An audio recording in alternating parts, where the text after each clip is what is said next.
Srisailam dam 3 గేట్లు ఎత్తి దిగువకు నీటిని వదిలారు అధికారులు. 80,000 క్యూసెక్ల నీటిని సాగర్కు విడుదల చేస్తున్నారు.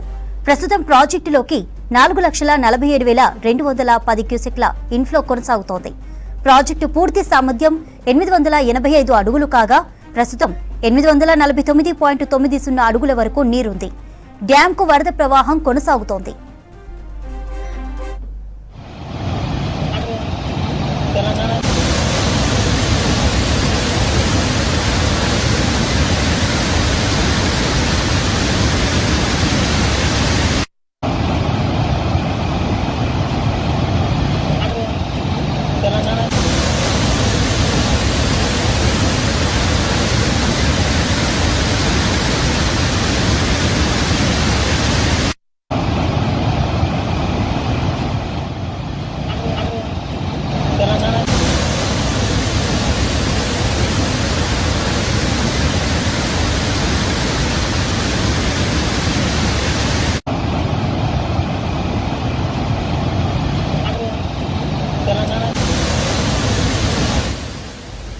శ్రీశైలం డ్యాం 3 గేట్లను ఎత్తి దిగువకు నీటిని వదిలారు అధికారులు. 80,000 క్యూసెక్ల నీటిని సాగర్కు విడుదల చేస్తున్నారు. ప్రస్తుతం ప్రాజెక్టులోకి 4,47,210 క్యూసెక్ల ఇన్ఫ్లో కొనసాగుతోంది. ప్రాజెక్టు పూర్తి సామర్థ్యం 885 అడుగులు కాగా ప్రస్తుతం 849.90 అడుగుల వరకు నీరుంది. డ్యాంకు వరద ప్రవాహం కొనసాగుతోంది.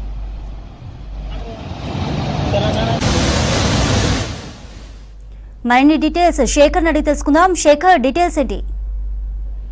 చంద్రిక, ఇప్పుడే శ్రీశైలం జలాశయం నుంచి భారీగా ఇన్ఫ్లో రావడంతో నాగార్జున సాగర్ కు సంబంధించి డ్యామ్ ప్రాజెక్టుకు సంబంధించిన రైతాంగంలో ఆశలు నెలకొన్నాయి. గత సంవత్సరంతో పోలిస్తే ఈసారి వర్షాలు ఎగువ ప్రాంతంలో భారీగా ఉండడంతో శ్రీశైలం ప్రాజెక్టుకు సంబంధించి ఇన్ఫ్లో 4,69,539 క్యూసెక్ల వాటర్ ఉంది.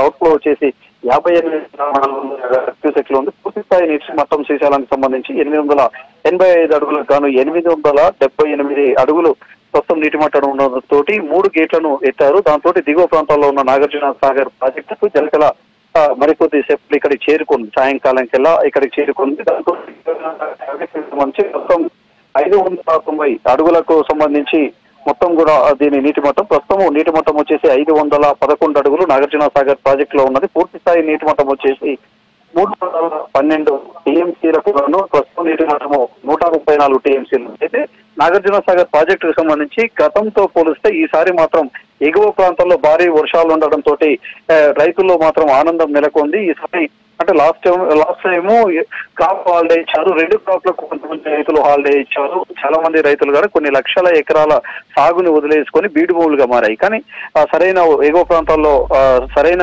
సమయానికి వర్షాలు లేకపోవడం, అదేవిధంగా నాగార్జున సాగర్ ప్రాజెక్టు కూడా డెడ్ స్టోరేజ్ లో ఉండడం, గత సంవత్సరంతో పోలిస్తే ఈ సంవత్సరము డెడ్ స్టోరేజ్ కు వచ్చింది నాగార్జున సాగర్. అయితే ఈసారి గనక రైతులకు నీరు రాకపోతే మళ్ళీ కూడా క్రాప్ హాలిడే ఇచ్చే పరిస్థితి నెలకొంటుందా అని మొన్నటి వరకు కూడా బాగా ఆందోళన చెందిన రైతులు కావచ్చు, తెలుగు రాష్ట్రాల ప్రజలు కావచ్చు, ఈసారి లెఫ్ట్ కెనాల్ కు సంబంధించిన ప్రజలందరూ కూడా ఇప్పుడు సంతోషాన్ని వ్యక్తపరుస్తున్నారు. ఈసారి ఎగువ ప్రాంతాల్లో భారీ వర్షాలు ఉండడం, పెద్ద స్థాయిలో ఇప్పటికే శ్రీశైలం ప్రాజెక్టు నీటి వరద రావడంతో ప్రస్తుతం అయితే 3 గేట్లను ఎత్తి నాగార్జున సాగర్ ప్రాజెక్టు నీటిని విడుదల చేశారు. ఈ రోజు సాయంకాలం కెల్లా నాగార్జున సాగర్ ప్రాజెక్టుకు సంబంధించి నీటి పరిమితి అయితే పెరిగే అవకాశం ఉంది. నాగార్జున సాగర్ సంబంధించి ఇదే గనక ఇన్ఫ్లో గనక వస్తే మాత్రం 16 రోజుల నుంచి 20 రోజులలో పెద్ద ఎత్తున వరద నీరు వచ్చి నాగార్జున సాగర్ కు చేరుకుంది. దాంతో నాగార్జున సాగర్ ప్రాజెక్టు కింద ఎడమ కాలువ కావచ్చు, విద్యుత్ తయారీకి సంబంధించి కావచ్చు, ఎక్కడ కూడా ఎలాంటి ఇబ్బంది కాకుండా ఈ సంవత్సరం మొత్తం కూడా రైతులు 2 క్రాపులు వేసుకోవచ్చు. అదేవిధంగా సాగునీటికి సంబంధించి కూడా ఎలాంటి ఇబ్బంది లేదని ఇప్పటికే అధికార యంత్రాంగం చెప్పుకొస్తుంది. అదే రీతిలో ఎగువ ప్రాంతాల్లో భారీ వర్షాలు ఉండడంతో వరద కూడా అదే రీతిలో వస్తుంది. ఇంకా అనుకున్న దానికంటే ముందస్తుగానే నీటి విడుదల కావడంతో ఇటు మాత్రం అధికార యంత్రాంగం ఆ నీటిని సేవ్ చేసుకునే ప్రయత్నం చేస్తుంది. మరోవైపు చెరువులు, కుంటల్ని మొదట లెఫ్ట్ కెనాల్ కు సంబంధించి కావచ్చు, నాగార్జున సాగర్ కు సంబంధించి ప్రాజెక్టు మీద ఆధారపడి ఉన్న చెరువులు, కుంటలు అన్నిటిని కూడా నింపే ప్రయత్నం అయితే చేసే అవకాశం అయితే స్పష్టంగా కనిపిస్తుంది. ఈసారి 2 క్రాప్లకు పూర్తి స్థాయిలో నీళ్లు వచ్చి వాళ్లకు క్రాప్ కి ఎలాంటి ఇబ్బంది కాకుండా ఉండే పరిస్థితి అయితే నాగార్జున సాగర్ లో కనిపిస్తుంది. చంద్రిక.